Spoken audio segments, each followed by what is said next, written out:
أعوذ بالله من الشيطان الرجيم. بسم الله الرحمن الرحيم.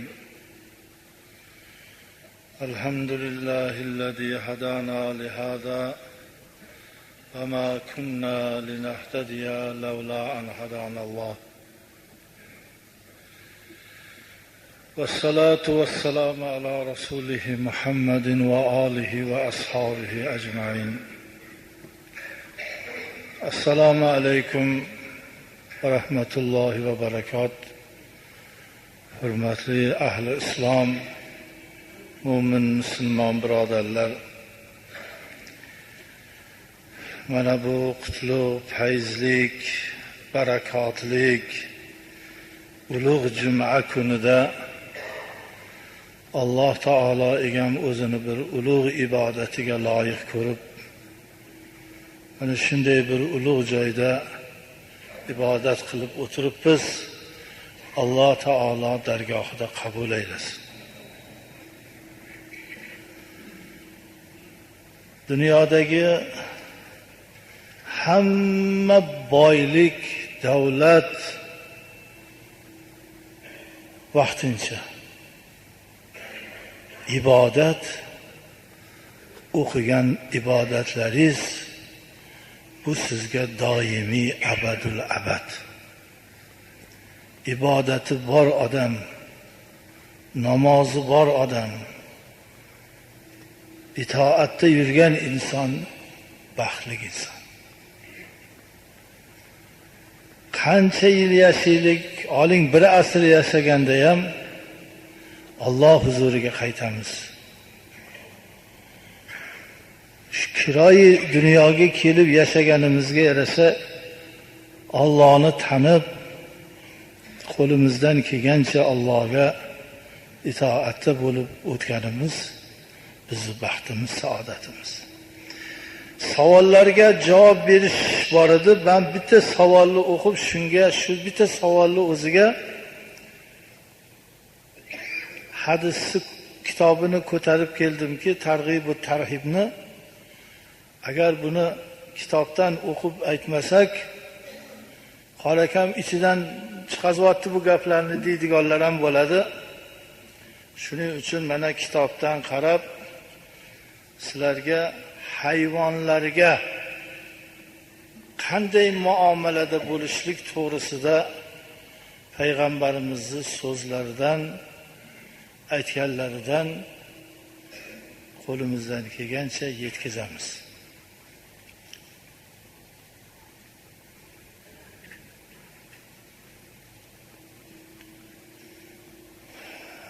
Mana bu muborak hadisni Muaviya ibn Qurra u kishi otalaridan rivoyat qilib aytiladiki, anna rajulan qala ya Rasululloh inni la arhamu ash-shata an azbahaha faqala in rahimtaha rahimakalloh. Endi bitta bir narsani aytib qo'yaylikki, hayotimiz davomi qo'y so'yganlarimiz bor, qo'y so'yamiz, qassoblarimiz bor. Bular buni boshqacharoq tushunib qolmasin. Shu so'yish yo'llarini ham aytilingan. Endi bitta bir hadis bo'lyaptiki, bir odam payg'ambarimiz sollallohu alayhi vasallamga aytdilar: "Umrimda qo'y so'ymaganman ham, so'yolmayman" dedi. Rahmim keladi. Allohni senga ko'proq rahmi kelar ekan, baxtli ekansan dedilar. Hech nima so'ymagan bo'lsang, eng rahimli zo'r inson ekansan. Alloh rahmiga olibdi seni dedi. Endi biz endi muhtojmiz baribir qassoblarga, payg'ambarlar ham so'ygan qo'y. Lekin bir xil odam bo'ladi, asli rahmdir.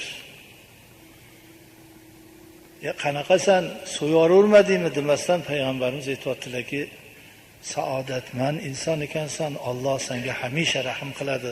Shundoq rahmdil bo'lsang dedi. Va ibn Abbos roziyallohu anhuma أن رجلا أضجع شاة وهو يحد شفرته فقال النبي صلى الله عليه وسلم أتريد أن تميتها موتتين هلا أحدثت شفرتك قيل أن تضجعها. Bir adam, bir yigit qo'yni yotqizib qo'yib, qo'yiga ko'rsatib pichoqni chaqladi. Payg'ambarimiz ko'rib turibdilar. Qo'yni oyoq qo'lini bog'lagandan keyin pichoqni qo'yiga ko'rsatib, sharaqlatib qilganda Sarvar olam, ey bola, zolim, 2 marta o'ldirasanmi qo'yni? Na chaqlatib pichoqni bunga ko'rsatyapsan. Bu bitta o'ldirganing. Pichoqni ko'rganda bir o'lar ekan hayvon. Ikkinchi u so'yishing, bunaqa qilma. Qo'y so'yishda azizlar nihoyatda rahm shafqat bilan qadimgi qassoblarimiz mana shu muborak hadislarga qaraganda suv ichkizib qo'yga yotqizib bo'lgandan keyin pichoqni ko'rsatmay sovuq suvni ichkizish kerak. Sovuq suvni ichkazgandan keyin pichoqni ko'rsatmagan holda bismillah Allohu akbar deb tortiladi. Uy Allohning maxluqi hayvon. Alloh shuni zabhga sizni bizga ne'mat qilib yaratibdi. Endi ne'mat ekan deb bunga bir masxaromuz qarab pichoqni ko'ziga ko'rsatib boshqa qilib o'sha jonivor biladi shu pichoqda so'yilishini. Shunda joni uzilib qo'ya qoladi ekan.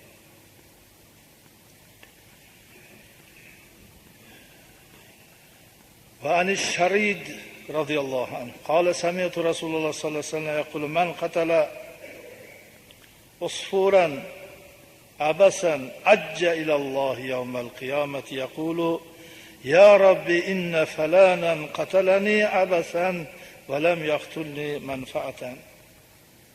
Bir inson bir chumchuni shunda o'ldirdi. O'ldirib atvordi.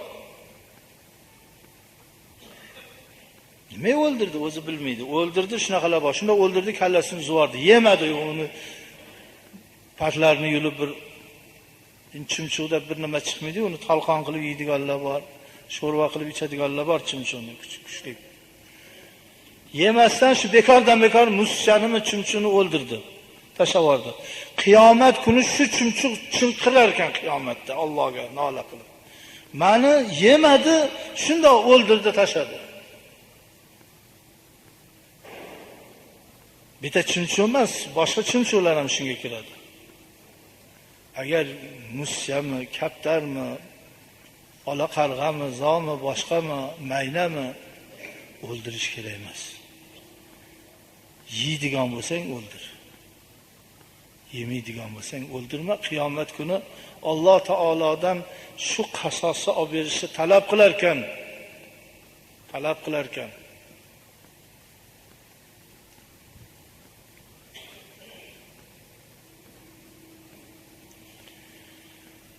ابن عمر رضي الله عنه أنه مر بفتيات من قريش قد نسبوا طيرا أو دجاجة يترامونها. وهذا shundayki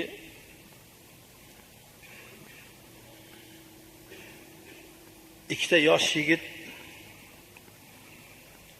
Hazrati Umarning o'g'illari o'tib ketayotsa qushni mundoq osmonga otib kamonda yoki mundoq bog'lab qo'yib oyog'idan tovuqnimi, qushnimi uzoqdan kamonda otib o'ldirishyapti. Pulga sotib olishyapti-da, olib kelib oyog'idan osib tovuqnimi, boshqa qushnimi kamonda maqtanib kulishib, man tegizaman qilishib, bekordan bekor tayyor qo'lda turgan tovuq buni shu kamon otib o'ynashyapti. Kamon otib o'ldirishyapti. Shunda Hazrat Umar aytdilar: "Ey ablahlar, bu qanday og'ir gunoh. Payg'ambarimiz mana shuni la'natladilar-ku, la'anallohu man fa'ala haza. Allohning la'natiga qoladi deganlar Muhammad sallallohu alayhi vasallam. Va meni ham la'natim bo'lsin dedilar. Kimki o'rdakmi, qushmi, tovuqmi manmanlikka quruvlanib uni otib ko'rsatsa, ragatkadami, boshqadami, unga Allohning la'nati bo'lsin. Hay, tovuq sotib oldingmi, qush sotib olganmisan? Bo'ynidan so'yib ye, patini yulib tozalab. Lekin uni o'yinchoq qilib jonivorni kamonda otishi hojati yo'q.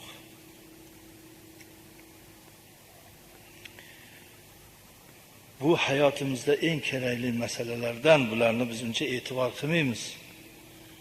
Abi Mas'ud radhiyallohu anhudan kishi aytadilar, Payg'ambarimiz Muhammad sallallohu alayhi vasallam bilan bir safarga chiqdik. Safarda ketayotsak, bir tovuq jo'jalarini ergashtirib ketayotgan ekan. Chaqoli qilib ikkita odam hali tovuqni orqasidan ketayotgan jo'jalarni olyapti. Tovuqda qo'rpayib dod deganda, men aytib qo'y, Payg'ambarimiz sollallohu alayhi vasallam hamma hayvonni tilini tushunganlar. Hol ovozda gapirganni tilini bilganlar, boshqalar bilmaganlar. Payg'ambarimizning mo'jizalaridan bittasi shu. Hayvonni tilini tushunganlar. Hali nola qilibdi-da tovuq, shunda to'xtadilar-da, bolalarini oldinglar. Ha, ikkitasini qo'shib qo'y. Qo'shib qo'y bolalarini. Bolangdan judo bo'lsang qandoq bo'ladi? Qo'yib qo'y bolangni, qo'shib qo'y bolalarini dedilar. Darrov qo'shtirib qo'ydilar. Rahmdil bo'lsalaring-chi dedilar. Keyin bir qishloqqa kelsalar, chumolilarni iniga o't yoqib yuborishibdi. Qishloqning odamlari. Payg'ambarimiz sollallohu alayhi vasallam aytdilar: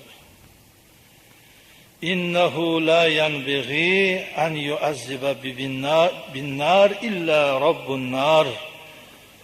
Hay jonivorlarni, Xudoni yaratgan maxluqlarni o'tda yoqmang. Siz qattiqroq sizni o'tda yoqib qo'yadi Alloh. Yondirmang ularni, iniga o't qo'ymang dedilar.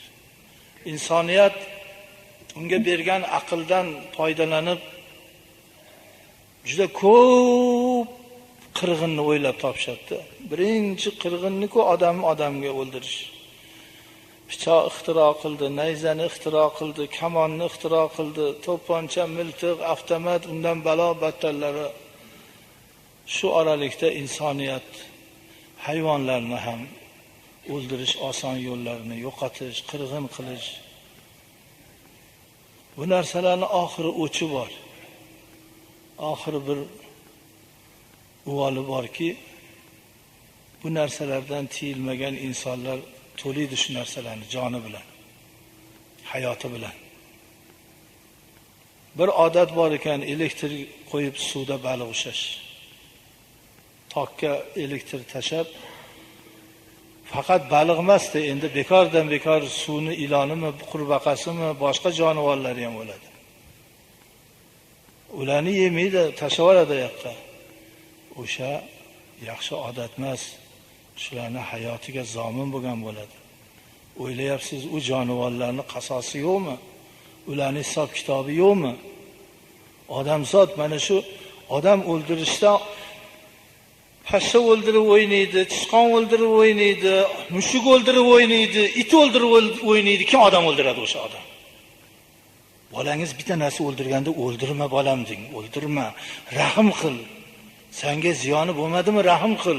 Qotillar qayerdan chiqadi? Odamzodimda o'ldirib, qonini to'kib qarab turadiganlar. Oldin hayvon o'ldiradi.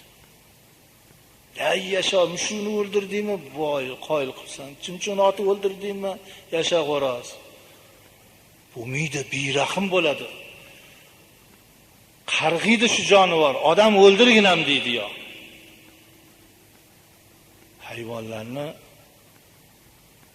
qirg'in qilganlarni payg'ambarimiz nima deganlarni hadisda keladi. Payg'ambarimiz bir bog'ga, Xurmazor bog'iga kirib, bir sahoba-i ikromning bog'i edi. Shu bog'dan chiqib ketayotsa, bir tuya payg'ambarimizning oyoqlariga kelib, bo'ynini qo'yib, boshini qo'yib, ingrab yig'ladi. Payg'ambarimiz eshitib turib, tuyani egasi kim dedi? Bir yigit tirjayib keldi. Ishlatib oz ovqat berar ekansan. Muncha munofiq bo'lmasang hayvonga kelganda. Buni joni bor-ku. Rosa ishlatar ekansan u ovqatini juda kam berar ekansan o't o'lanini. Bunday qiladigan bo'lsang, Alloh senga shunday hayvonni bo'yin egiltirib qo'yibdi. Noshukur munofiqlardan bo'lasan, mehnatiga qarasha yarasha yedirgin degan. Mana bu hadisni yaxshi tinglaysizlar. Uzun hadis. Men sizlarga buni shu o'zbek tilida gapirib, kerak joylardagi arabchasini aytib qo'yaman. Payg'ambarimizni hayvonlarni hol tilda so'zlashini bilardilar. Bir kuni sahobai kiromlar bilan o'tirsalar, bir tuya yugurib kelib sarvari olamni ro'parasiga to'g'ri turib, boshini qo'yib arz holini aytdi. Sarvari olam sahobalarga jimiylar, men buni so'zini eshityapman. Tuya aytdi: "Panoh tilab keldim ya Rasululloh. Egalarimdan qochdim.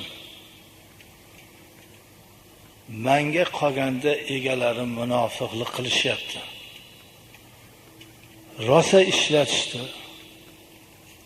Qishda issiq tomonga, issiqda salqin tomonlarga yuklarini tashidim.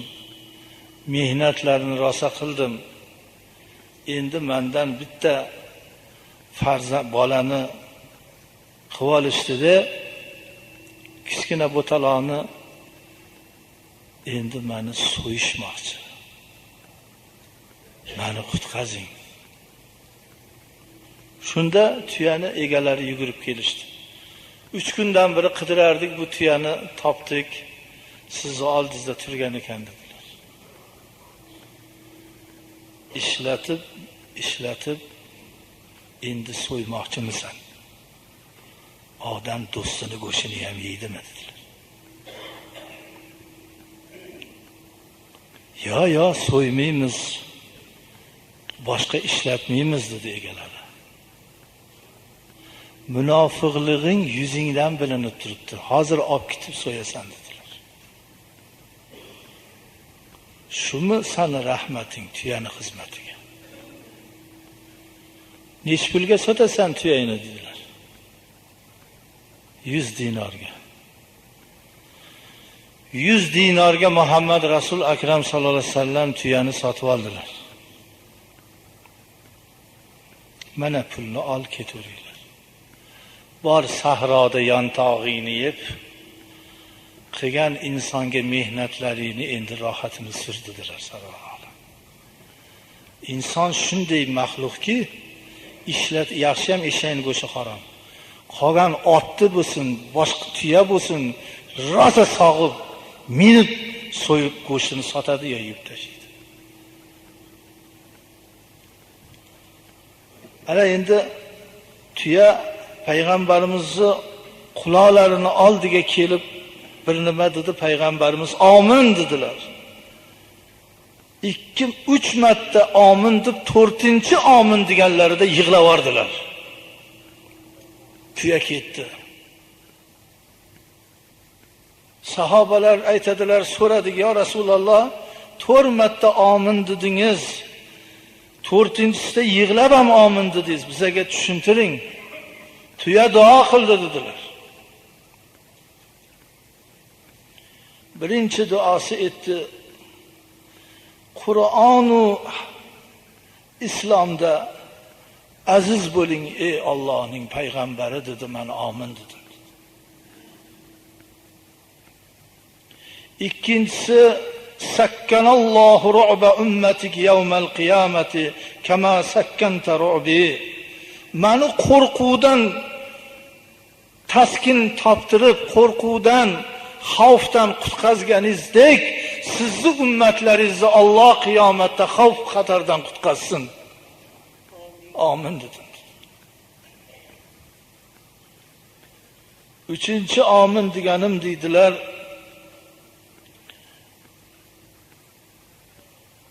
Ya Rasululloh, meni qilichdan, pichoqdan qonimni saqlab qolganligingiz uchun sizni ummatlaringizni qonini pichoqdan, qilichdan Alloh saqlasin, qonini to'kilishdan. Mana amin dedim.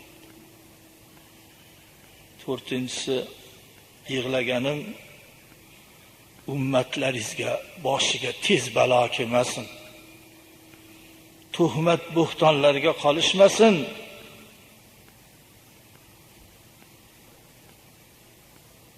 Tinchlikda yashashsin, yer yutmasin, ot qavmiga o'xshab tepasidan o'tlik yomg'irlar yog'masin.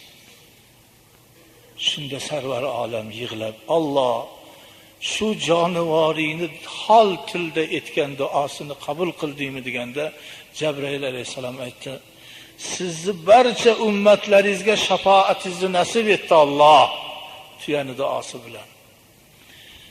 Sizni ummatlaringizni qilgan gunohlariga Alloh muhlat beradigan bo'ldi. Nima ishlar qiladi odamlar?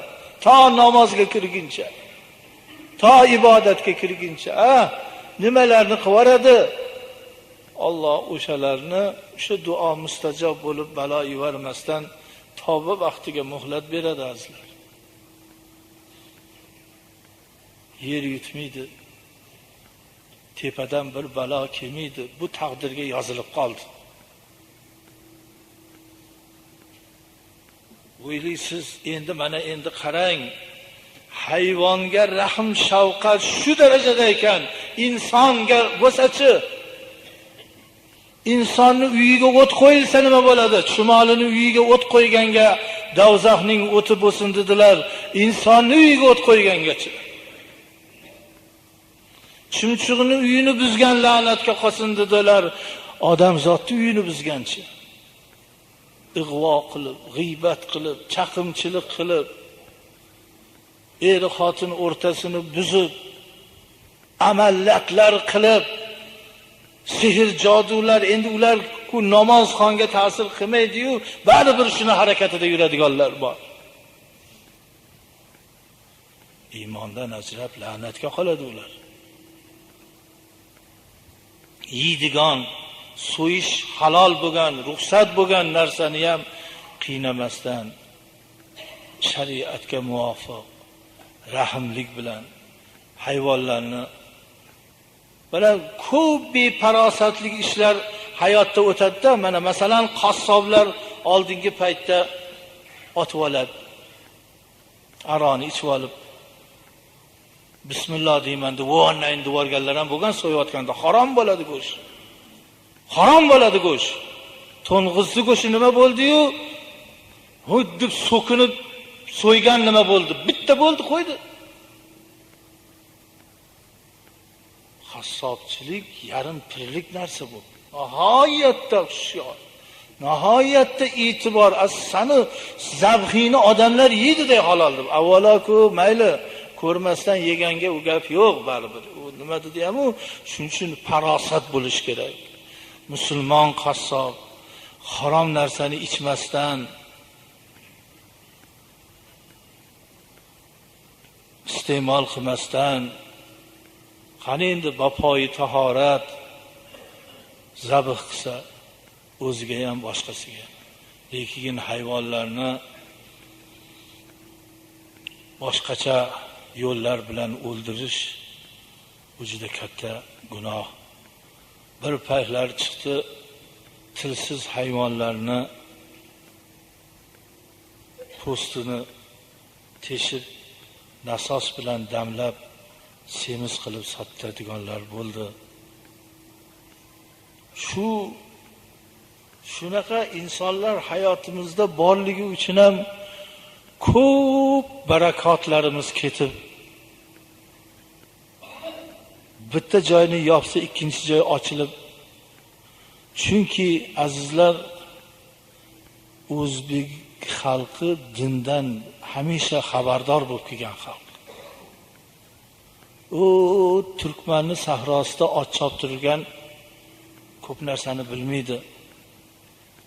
Qozog'istonni ham shimoliy tomonlarda, boshqalarda ham, lekin O'zbekistonda azal abaddan musulmonchilikni bilib kelingan, bilib turib gunoh qilgan yomon bo'ladi.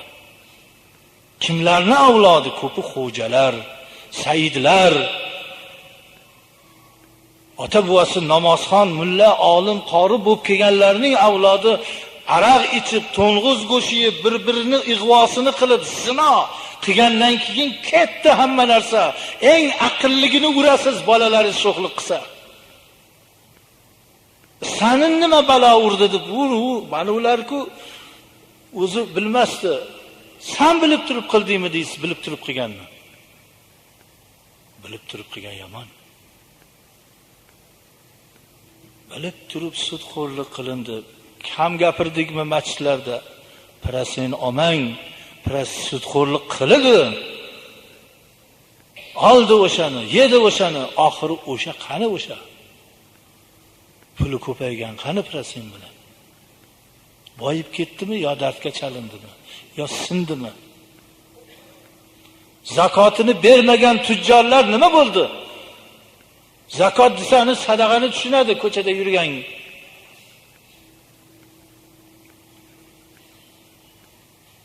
Hamma narsani uvoli ushidi. Hayvonlarni-ku umuman rahim shafqat. Insonni aziz mukarramligini, qanchalik insonga rahim shafqat ko'rsatsa, qanchalik bo'lishini, hayvonga shunchalik ekan. Qarang, ozmidi mardikorlarni ishlatib pulini bermay urib haydaganlar. Masjidga yig'lab kelardi shular. Musofirimiz ishlatdi, pulimizni bermayotibdi, ovqat bilan hisob kitob qilardi deb. Mardikorni pulini bermagan odam odammi? Ha? O'sha uyda qanaqa yayrab yasharkin? Nimasi bor qiyomatda keyin o'shalar so'rasa nimasini beradi? Nimasini beradi? Ashobir raqm degan bir hadis bor, Sahih Imom Buxoriyda, bu targ'ib-tarhibda ham bor. Imom Buxoriy rivoyat qilgan. Sahobalar deb 3 ta odam safarda yo'lda ketishayotganda, davom bilan ketishayotganda birdan qattiq jala yomg'ir yog'ib momaqaldiroq bo'ldi. Umumiylikda bir g'orri ichiga kirib yomg'irdan qutulib o'tirishuvdi. Bir chaqmoq chaqib momaqaldiroq bo'lganda bir katta tosh tepadan ag'darildi-da, g'orri og'zini shunday bekitib qo'ydi. Uchovi simsiyo g'orri ichida qoldi. Dod desa ham hech kim eshitmaydi, eshitganda ham u toshni siljitib bo'lmaydi. G'orri og'ziga juda katta tosh chiqdi. Talvasaga tushib ikkitasi dod deyotdi, uchinchisi aytdi: "Alloh bilan birga, Alloh bor-u, na qo'rq, bunaqa talvasaga tushyapsizlar. Alloh qutqarsa shuni ichidan hech gap emas. O'zingizni yo'qotmang. Kelinglar. Dunyoda inson bo'lib yashaganmiz. Birimiz 40 da ekanmiz, birimiz 50 da, birimiz 60 da. Bundoq bir savob ishlar qilgan bo'lsak, shu savob ishlarimizni eslab Allohdan so'raylik, o'zi najot bermasa, bizga hech kim bu yerda endi najot yo'q. Shunda birinchisi gap boshladi. Ya Rabbi, men bir payt bir mardikor ishlatdim. 5 tangaga gaplashdim. Ishladi. 3 kun ishlagandan keyin atrof hovlimning yonida anhor oqadi. Men shu ko'chaga chiqib shu anhorda bir cho'milib kelay dedi, chiqdi. Bo'pti, keling deb ovqatini tayyor qilib kutdim. Shu kutdim kirmaydi, chiqib qarasam yo'q. 5 tanga puli menda qoldi.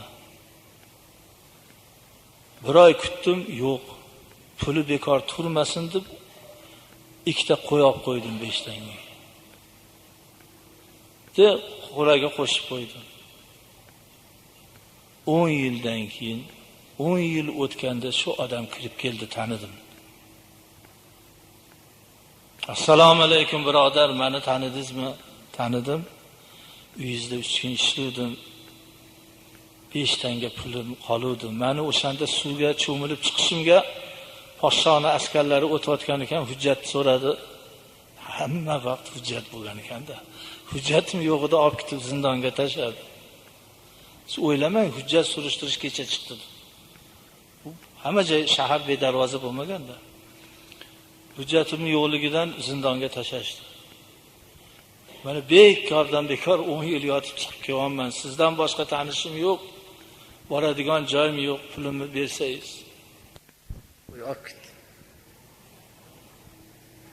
Yo'q, ha? O'sha seni pulingga ko'paydi, men endi yem berganlarimnikini olib qolaman, halol 20 tasini olib ketaver. Shunda quvlaga qarab yig'lab duo qildi musofir. Ya Rabbi, menday g'aribni shunchalik haqqimni ko'paytirib, haqqimga xiyonat qilmay bergan insonni boshiga balo keltirma. Umrini uzoq qilgin, tanini sog' qil, oxirini obod qilgin deb duo qildi. Allohim, agar o'sha musofirning duosi mustajob bo'lgan bo'lsa, bizga najot ber deganda tars aytib tosh surildi, yorug' havo kirdi-yu, odam sig'adigan emas. Ikkinchisi, ya Rabbi, men bir ayolga oshiq bo'lib qoldim. Qanday qilib shu ayol bilan birga bo'lish niyatida yurdimda, oxiri bir amallab ko'ndirgan bo'ldim-u, o'sha zino ishni qilaman deganimda ayol Allohdan qo'rqmaysizmi? Uyalmaysizmi? deganda qo'rqaman, uyalaman deganimni o'zim bilmay qoldim deydi. Qo'rqsangiz, uyalsangiz turing, chiqib keting. Ikkovimiz iymonimizdan ajramaylik. Alloh, bu ayoldan bu gapni eshitish meni butun umrimga yetarli bo'ldi. Nafsimni necha yil ishqida yurganni sendan uyalganimdan, Alloh, faqat sendan qo'rqqanimdan borchiq ketsindim deb qo'yardim. Agar shu qilgan ishim dargohingda maqbul bo'lgan bo'lsa, bizga bu g'ordan najot ber deganda qaras aytib yana tosh surildi. Havo yorug'lik kiradi-yu, odam sig'maydi hali, kalla boshlar. Uchinchisi aytdi, Alloh, men ota-onamning xizmatini juda qattiq qilganman. Biron marta onamni, otamni gapini ikki qilmaganman, o'zing guvohsan Alloh. Qariganlarida shu darajada parvarish qildimki, bitta odatlari echkini sutini ichib keyin yotishardi. Shunga o'rgatuvdim ota-onamni. Yotishlaridan oldin yangi sog'ilgan echkini sutini berardim. Shu echkini sutini sog'dirib olib kelyapsam, bir ezma yo'limda chiqib qolib, shunaqalar borib uchrab qoladi. Hech keraksiz gapni aylantirib vaqtingizni oladi, boshni og'ritib, shunaqasi chiqib qolibdi-da. Keyincha ota-ona uxlab qolishibdi, chol ekanlar. Sutni olib kelgan, qarasa ota-ona uxlab qolgan. O'yg'atishga istihola. Uxlab qolishgan, dillari ozor bo'ladi. Suti qaytib ketsa, uyg'onib qolib sut ichkilari kelib qolsa, bu yog'i nima bo'ladi? Sutni idishi bilan ushab o'tirdim ostonada. Bir payt tong paytida onam uyg'ondi, otam uyg'ondi, bolam, nima qilib o'tirsiz? Sut olib keldim. Uxlab qolgan ekansizlar. Uyg'ota olmadim. Mabodo turib sut ichkilar kelib qolsa deb tashlab keta olmadim. Onam bilan dadam yig'lab duo qilishdi. bizga bo'lgan parvoyingga Xudo aziz qilsin. Hech qachon xor bo'lma. Hech qachon balo ofatlar senga yo'lamasin, umring uzoq bo'lsin deb duo qilishdi. Alloh shu otam bilan onamning duosi mustajob bo'lgan bo'lsin. Najot tosh og'anab tushib ketdi, g'or roz ochildi. Dunyoda biron bir ish qilgan ishlaringiz bormi eslaydigan insonni bir boshiga kelgan? Nuqul kulfatmi? Nuqul birovni ig'vosimi? Birovga yomonlikmi? Birovni ustidan kulib masxara qilishmi? Nima? Ota-ona to'g'risida toshni eritib yuboradigan qilib gapiramiz. Hali ham bor oqpadallar.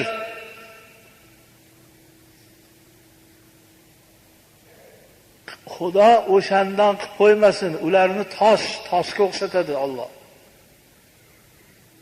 Toshga yomg'ir yog'sa ko'karmaydigandek, ular beta'sir. Mana kecha o'tgan juma masjidda qurilishni boshladik deganimizdan 5-6 ta ukalarimiz Alloh umrlarini uzoq qilsin, tanlari sog' qilsin, qo'llaridan kelgancha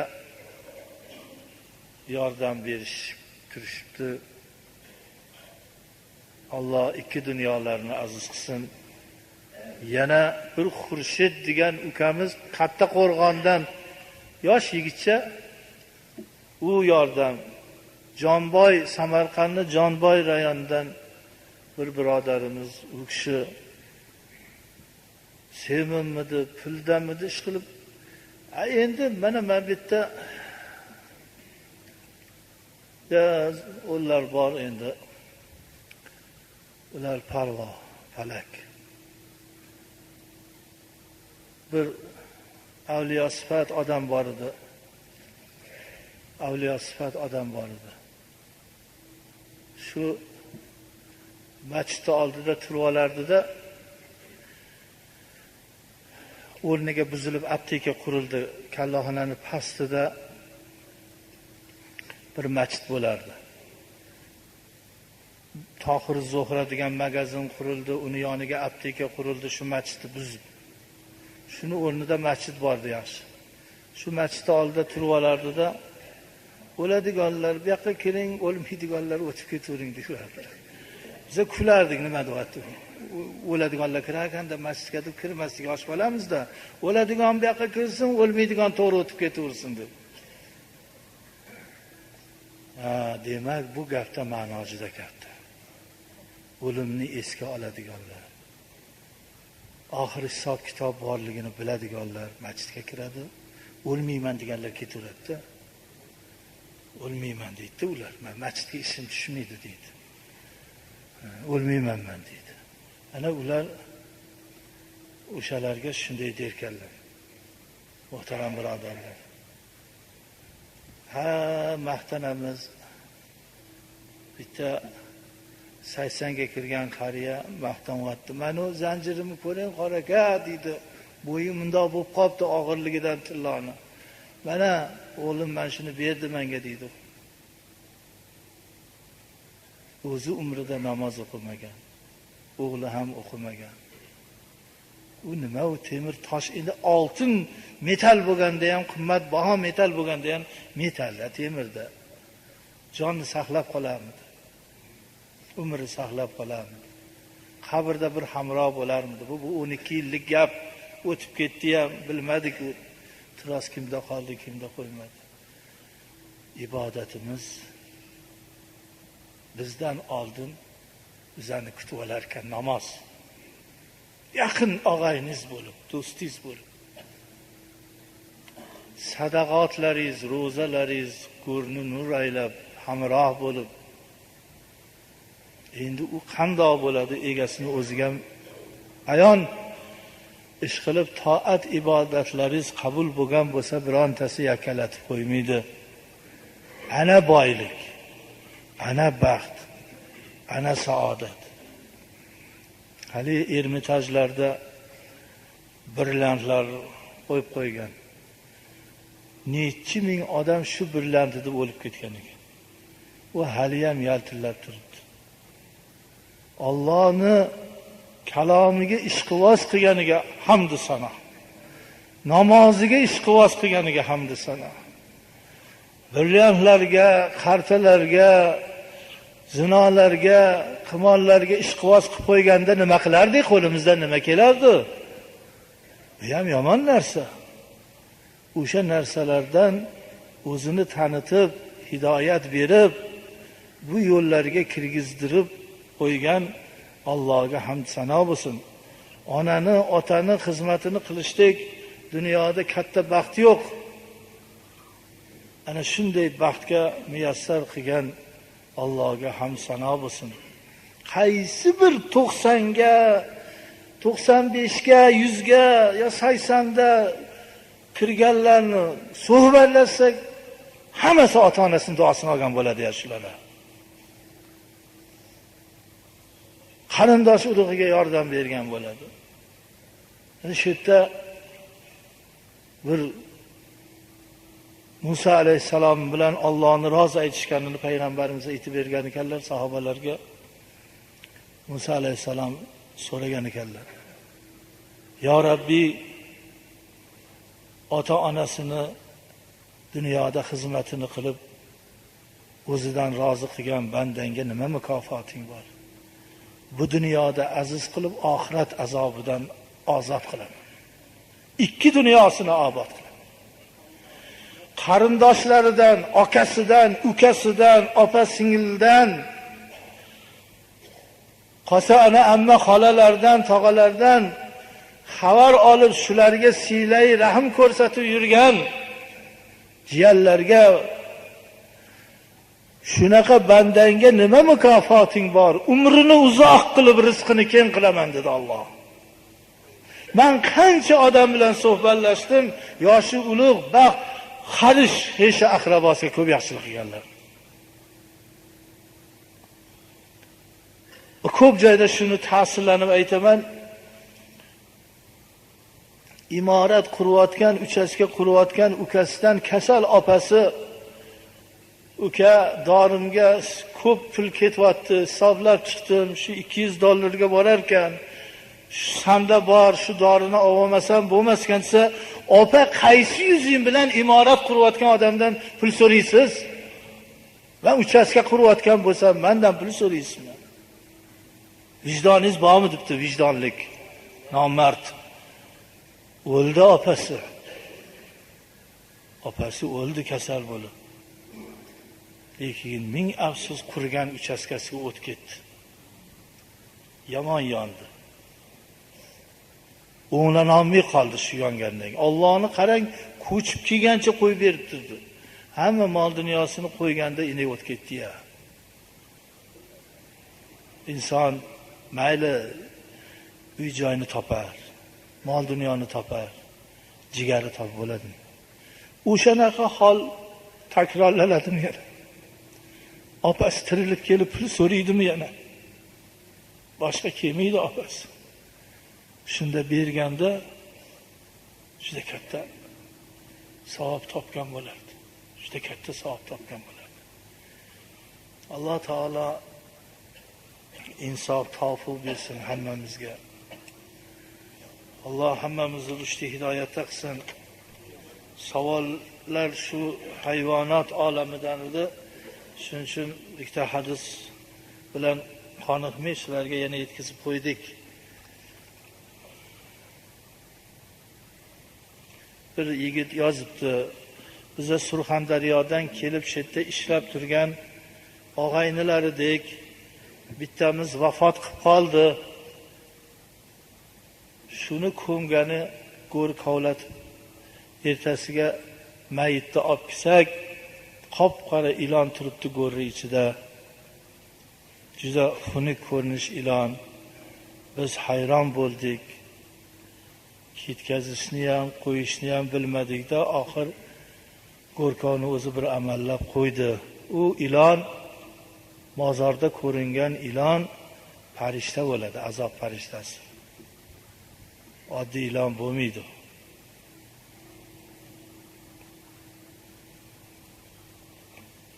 ibn Abbos roziyallohu anhuning zamonasida ham shunday hol bo'lgan. Hojilardan bittasi Madinaga kelganda vafot qilib qoldi. Ko'mishdi. Ko'mishga go'rga olib kelishdi. 4 ta go'r kovlasa ham 4tovidan ilon ko'rinaverdi. Hojiga hajdan keyin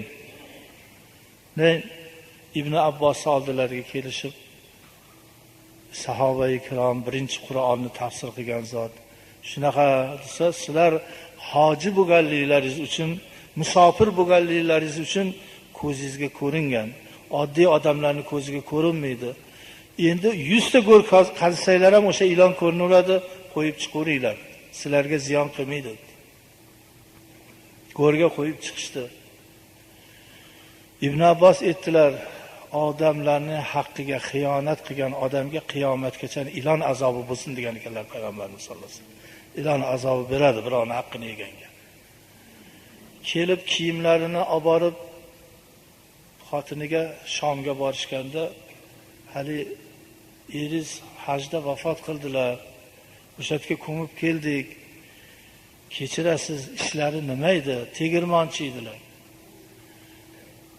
To'g'risini ayting, qanaqa ish olib borardilar? Ha, endi arpa bug'doyni aralashtirib, sof bug'doy uni deb sotardilar.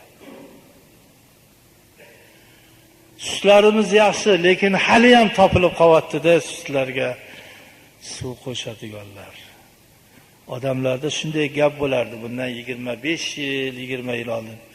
Toza smetana kerak bo'lsa, toza sut kerak bo'lsa, alayskida nemislardan olgan. Nemislar suv qo'shmaydi. Suti toza, smetana toza bo'ladi. Qarang, qanchalik gap o'zbekcha musulmon qo'shadi. Qarang.